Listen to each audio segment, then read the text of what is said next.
Dr. Eleanor Ward sat by the large window of her small apartment in New London, watching the slow traffic of hovercars drifting through the evening sky. The city glowed in silver and blue light, but her mind was far away. 10 years, 10 long years, had passed since the accident on Mars. Back then, she had been a bright young engineer working for the Mars Supply Authority. She was fearless, the kind of person who would work outside a spacecraft, in the middle of a dust storm if it meant getting the job done. But one day, a cargo transport malfunctioned while unloading heavy fuel containers. A crate the size of a small car broke free and slammed into her lower back. The doctors tried everything available. At the time, advanced surgery, stem cell regrowth, nerve grafts, but nothing worked. Her spine had been crushed beyond repair. Most people told her she was lucky to survive. At least you're alive, they said. But Eleanor did not feel lucky. She felt unfinished every day. She woke up in the same chair. She had learned to adapt. She could work, travel, and even visit other planets again. But deep inside, a small part of her refused to accept this as her final state. She was not angry at life. She was just stubborn. In those 10 years, she never stopped studying. She kept up with every new development in robotics, cybernetics, and alien technology. When she worked at the engineering labs, her co-workers noticed she would often run simulations for spinal repair and mobility devices in her free time. She never said it out loud, but everyone knew she had a personal goal. Her friends sometimes told her to move on. "You've done more in that chair than most people do in their entire lives," said Mark, her old university friend. "Why keep chasing something impossible?" Eleanor's answer was always the same, because impossible is just a word. Someone has to make it possible. One rainy evening, as she worked in her home lab, an alert flashed on her holoscreen. It was a classified bulletin from the Space Authority, listing recent alien wreck discoveries in deep space. She scrolled past the usual mining reports until one entry caught her eye. Unidentified biomechanical exosuit found in wreckage on asteroid Vesper 9. Origin, unknown species. Status, inactive. Her pulse quickened. A biomechanical exosuit. An alien one. If it was biomechanical, that meant it could merge with living tissue. If it could merge with living tissue, then maybe it could bypass her damaged spinal nerves entirely. She opened the file and studied the scan images. The design was elegant, curved metal-like surfaces that seemed almost grown, not built. It wasn't just a machine, it was something alive, dormant but still holding potential. Most importantly, she noticed the neural interface ports at the hip and neck areas. They were unlike anything human engineers had developed. If she could get to that suit, she might find her answer. But there was a problem. Vesper 9 was not a safe place. The asteroid was in a disputed zone between human explorers and alien scavenger clans. The clans claimed salvage rights on anything found there. The Space Authority was sending a recovery team, but only the best engineers and explorers could join, and given her condition, Eleanor knew they would doubt her ability to handle the dangers. Still, she wasn't going to let that stop her. The next day, she rolled into the Space Authority headquarters. The tall glass building stood like a silver spear against the cloudy sky. Inside, she requested an appointment with Director Harlan, the mission coordinator for Vesper 9. He looked up from his desk when she entered. "Eleanor, I didn't expect to see you here in person. I heard about the exosuit," she said calmly. "I want to join the recovery team." Harlan frowned. "You know, it's not a simple research trip. The clans out there don't negotiate. It's hostile territory. We'll need people who can move quickly if things go wrong." Eleanor gave a small smile. "I can move quickly, just not in the way you expect." Before he could reply, she activated a control on her wristband. Her wheelchair unfolded small mechanical arms, pulling tools from her side bag. In less than 2 minutes, she assembled a functioning drone from spare parts on his desk. It hovered in front of him, scanning his desk for surface irregularities. "I've studied the wreck scans," she continued. "I already understand them. Likely power system of that suit. You need someone who can integrate alien tech into human systems on the spot. That's me. You know it. Harlan sat back, tapping his fingers on the desk. Finally, he sighed.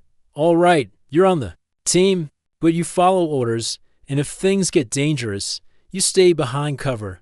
She nodded. Deal.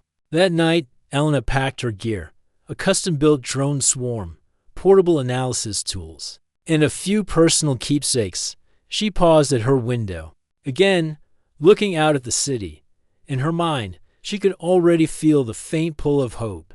10 years in a chair, and now, maybe not forever, the mission to Vesper 9 would launch into days. She didn't know exactly what she would find out there, but she knew one thing for certain. She would do whatever it took to reach that suit. And if the alien technology worked the way she imagined, the next time she came home, she would not be rolling through her front door. She would be walking. Space Authority Launch Bay was alive with sound and movement. Engineers shouted orders, drones zipped overhead carrying crates, and the smell of iron fuel filled the air. The exploration ship Aurora stood at the center of the platform, tall and sleek, its white hull gleaming under the hangar lights. Dr. Elena Ward arrived early, her wheelchair humming softly as she rolled toward the boarding ramp. She had been on ships before, but this felt different. This time, she wasn't just traveling to another world. She was on a mission that could change her life forever. The crew members gave her quick glances as she passed. Some nodded respectfully. Others looked doubtful. Elena could read their thoughts easily. How can someone who can't walk survive in a hostile zone like Vesper 9? She didn't blame them for wondering, but she intended to prove every single one of them wrong. Inside the Aurora, the command deck buzzed with last-minute checks. Captain Arden, a tall woman with short silver hair and sharp eyes, greeted Elena with a firm nod. You're the robotics expert Harlan insisted on bringing, the captain said. I hope you're as good as he claims. Better, Elena replied without hesitation. The captain raised an eyebrow, a faint smirk forming. We'll see. The journey to Vesper 9 took 3 days through quiet sectors of space. But the final stretch brought them into contested territory, the asteroid. Belt shimmered in the distance, each rock spinning slowly, lit by the pale glow of a distant sun. Somewhere in that belt was their prize, the alien exosuit. The crew gathered in the briefing room as a 3D hologram of Vesper 9 rotated in the air. This asteroid, Captain Arden began, is unstable. It has thin ice layers, magnetic storms, and low-gravity pockets. We've located the alien wreck here. She pointed to a glowing mark on the hologram. But we're not the only ones interested. She tapped a control, and the hologram shifted to show several small ships circling nearby. Scavenger clans, she continued. Fast, lightly armed, but dangerous. They live off salvaging alien wrecks and selling rare tech to the highest bidder. If they see us as competition, they'll attack. A security officer named Briggs leaned forward. Then we'll need to move fast, get in, grab the suit, get out before they even know we're there. That's the plan, Arden said. Then she turned to Elena. Doctor, once we're inside the wreck, you lead the exosuit retrieval. Can you get it operational quickly? Elena studied the rotating image of the wreck. If the scans are right, I can bypass its power lock in under 15 minutes. But I'll need protection while I work. If scavengers are inside the wreck, things could get messy. Briggs gave a short laugh. Don't worry, Doc. Nobody's getting near you while I'm around. When the Aurora finally touched down on Vesper 9, the first thing Elena noticed was the silence. The asteroid's surface was a cracked, frozen wasteland, dusted with fine silver powder that clung to everything. Above them, the stars seemed sharper. Colder. The wreck lay half buried in a crater ahead. Its hull was a strange deep blue, scarred by centuries of micrometeorite impacts.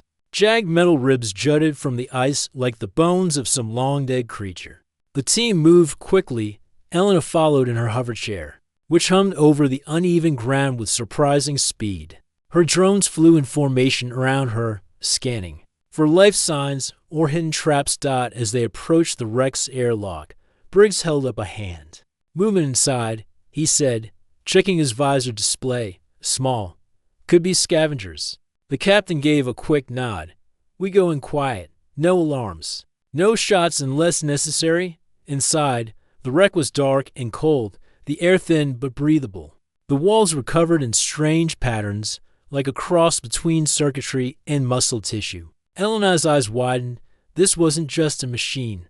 The alien ship had once been alive. In some sense, they reached the cargo bay after 10 minutes of careful movement. There it was, the EXOSUIT. It stood in the center of the room.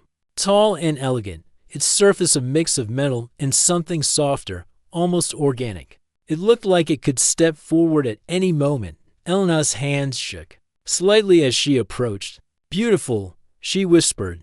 She unpacked her tools and got to work. The suit's chest glowed faintly as her drones projected a map of its systems in the air.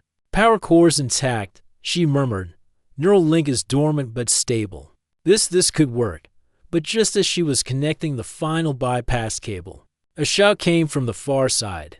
The Aurora drifted silently through space, but inside the ship, tension hung heavy in the air. The alien exosuit stood in the cargo bay, its dark blue surface shimmering faintly under the ship's lights.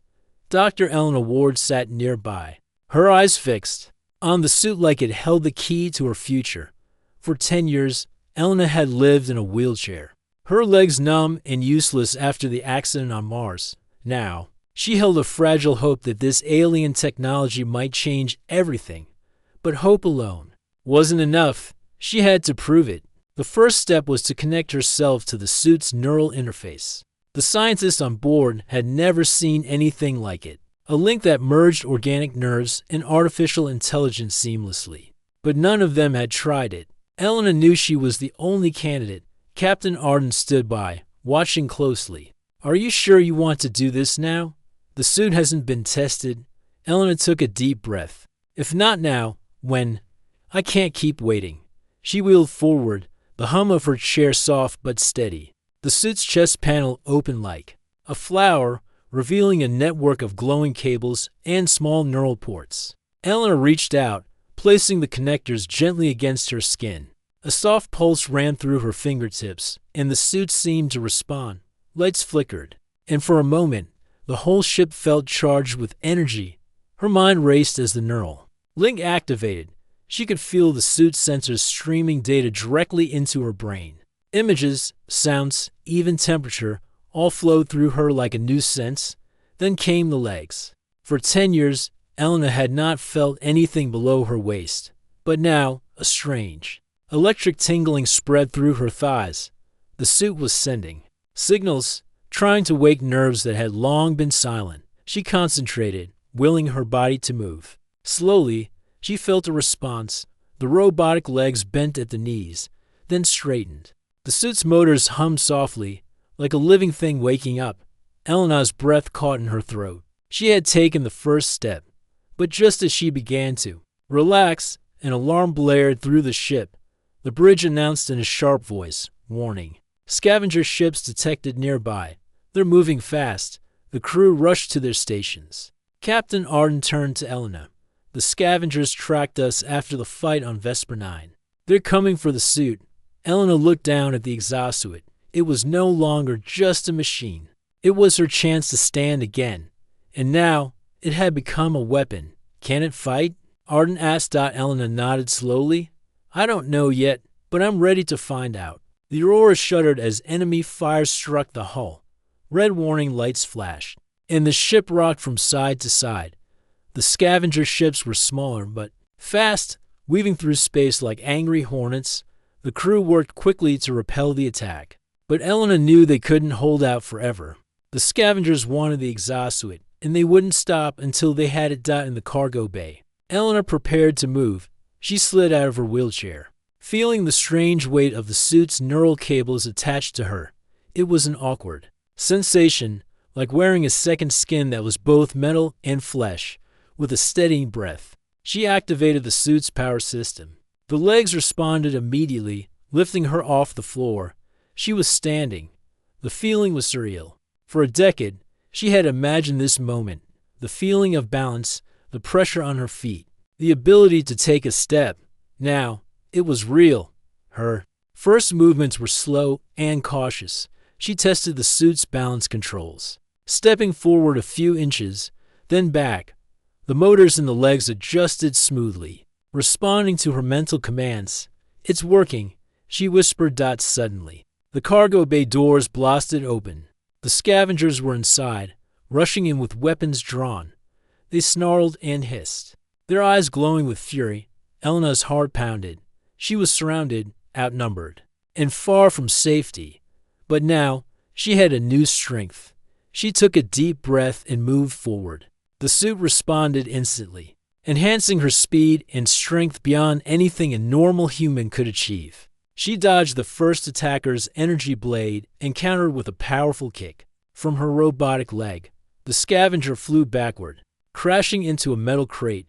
The others hesitated, surprised by the sudden movement. Elena pressed the advantage, her suit allowing her to leap higher and land with the force of a hammer. Each step she took sent shockwaves through the floor. Her mind and the suit worked as one. She wasn't just controlling the legs, she was connected to the entire frame.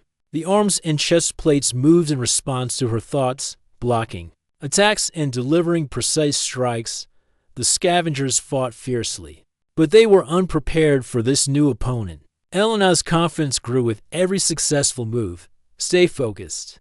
Captain Arden's voice echoed over the comm system. "We're sending backup, but you need to hold the line." Elena nodded, even though the others couldn't see her. She was no longer the woman trapped in a chair. She was a warrior reborn.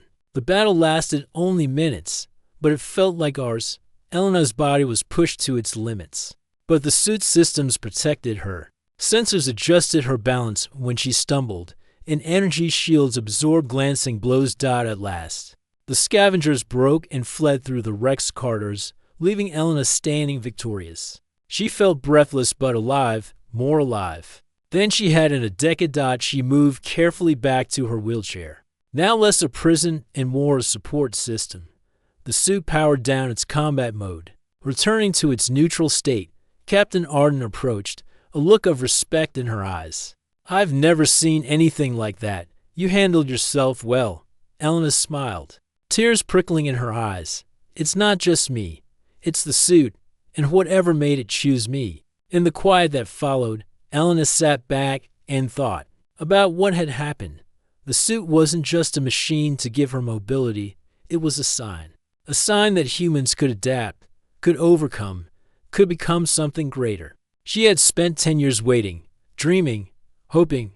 Now, she was walking into a future she had never thought possible. And this was only the beginning.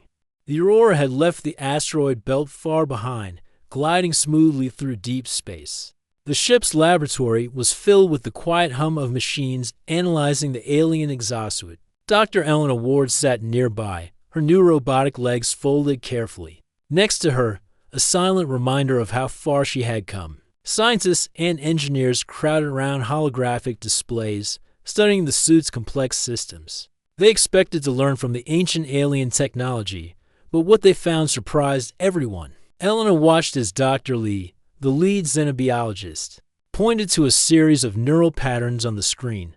The suit's neural interface was designed to link with the original species' brainwaves. But the signals from Elena's brain don't match any known patterns. Elena frowned.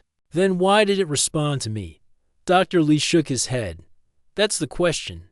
The suit's AI seems to have adapted itself to your neural patterns. It's learning from your brain in real time." Captain Arden stepped forward. "So, it's not just technology. It's evolving." "Exactly," Dr. Lee replied. "And it's doing so faster than we've ever seen." Over the next weeks, Elena worked closely with the team. She trained in the exosuit daily, learning its limits and strengths. Unlike traditional machines, the suit didn't feel cold or mechanical. It was responsive, almost alive, as if it shared a connection with her thoughts and emotions. She discovered that the suit could amplify her strength many times over. Tasks that once required great effort became effortless. She could jump high, enough to clear tall walls, run faster than any human athlete, and even withstand impacts that would have broken a normal body. More importantly, The suit improved her balance and reflexes. After so many years confined to a wheelchair, Elena now moved with grace and confidence she had never known before. The more she used the suit, the more she realized something extraordinary. The alien technology was designed with a purpose, not just to serve, but to grow with its user. It seemed to value adaptability and determination, qualities humans had in abundance. The scientists began testing the suit on other volunteers, but none could connect with it like Elena did. The neural interface refused to sync properly. It was as if the suit recognized something unique in her. We never imagined alien tech would be better suited for human minds than for its own creators, Dr. Lee said during a team meeting. Elena smiled quietly. Maybe that's the real reason it responded to me. Humans never give up. We keep trying, even when the odds are against us. Word of Elena's success spread quickly. Veterans with mobility injuries, miners working in dangerous conditions, and even explorers preparing for long space missions expressed interest in the exosuit. The Space Authority started a program to build more suits, using the alien design as a template. Elena was chosen as the lead trainer, teaching others how to connect mentally and physically with the technology. Her wheelchair was retired, replaced by a more advanced model that worked in tandem with the suits, yet she preferred walking with the exosuit whenever she could. But not everyone welcomed humanity's new advantage. Alien diplomats from several neighboring star systems began to watch Earth's progress with concern.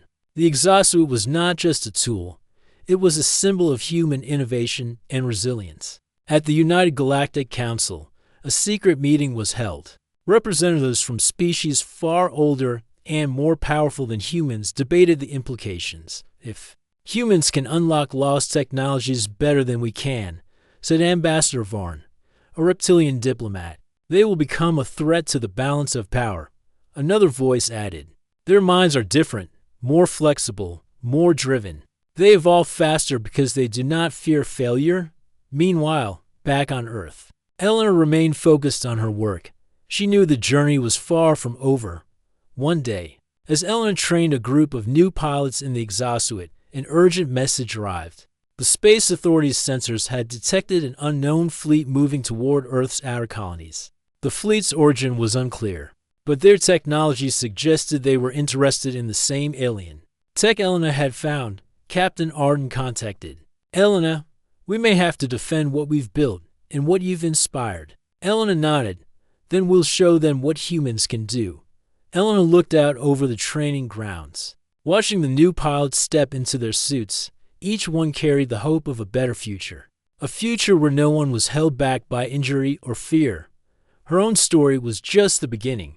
Humans had taken a leap forward, not because of strength or size, but because of heart, will, and mind. She was ready to face whatever challenges lay ahead. Because humanity's greatest power was not just technology, it was never giving up. The Grand Hall of the United Earth Assembly buzzed with quiet chatter. Delegates from dozens of planets, many from distant star systems, filled the seats, their eyes fixed on the stage ahead. The walls were decorated with banners representing Earth and its allies, a symbol of unity, hope, and progress. At the center of the stage stood Dr. Eleanor Ward. Her appearance was striking not because of any formal uniform, but because she stood tall, confidently wearing the latest model of the alien exosuit. The robotic legs moved with smooth grace beneath her, a perfect blend of alien technology and human spirit. For 10 years, Elena had lived confined to a wheelchair after a terrible accident. Now, she was walking again, stronger than ever before. But today was about more than just her own triumph. It was about showing the universe what humanity had become. As the assembly quieted, Elena began to speak, her voice clear and steady. Honored delegates, friends from across the stars, I stand before you not just as a scientist or explorer, but as proof of something greater, the power of human will. She paused, letting her words sink in. For so long, many saw humanity as weak or limited. But when faced with impossible odds, we do not give up. We adapt, we innovate, and we overcome. The alien exosuit you see on me is not just a tool. It is a symbol of that spirit. Elena explained how the suit had bonded with her mind, awakening her paralyzed legs and allowing her to walk, run, and even fight if needed. She told the assembly how the suit responded uniquely to humans, adapting and growing with the users. Determination and heart. Our minds are flexible, she said. We learn, we change, and we never fear failure. That is why this ancient technology, lost for centuries, found new life in human hands. The room was silent, captivated. For many delegates, this was the first time they had seen what humans could do. The stories of Earth's struggles and achievements echoed in their thoughts. Some whispered among themselves, others exchanged thoughtful glances. Elena knew this moment was bigger than any single speech. She continued, "This technology will help not only those who are injured but all who explore the stars. Together, we can push the boundaries of life, reach farther than ever before, and create a future where no one is left behind." After the speech, Elena answered questions from the assembly. She spoke humbly but with pride about the teamwork, the sacrifices, and the endless hours of research that brought the exosuit to life. She highlighted the human qualities behind the success: hope, courage, and the refusal to accept limits. Delegates from other worlds asked about sharing the technology. Elena assured them that Earth was ready to cooperate, but also to protect the knowledge from those who might misuse it. In the weeks following the assembly, Earth became a beacon for innovation. The exosuit technology spread, adapted to different needs, and inspired new generations of explorers, scientists, and dreamers. Eleanor returned to her lab, but she was no longer just a patient or a researcher. She was a leader. She worked tirelessly to improve the suits, to train pilots, and to prepare humanity for the challenges ahead. The galaxy was vast and full of unknown dangers, but humanity's steps forward were steady and sure. One evening, looking out at the stars from her new home, Elena felt a quiet joy. The wheelchair that had once held her captive was now a distant memory. The robotic legs beneath her were more than machines, they were a promise. A promise that no matter the darkness or hardship, humans would always find a way to rise, to walk again, and to reach for the stars.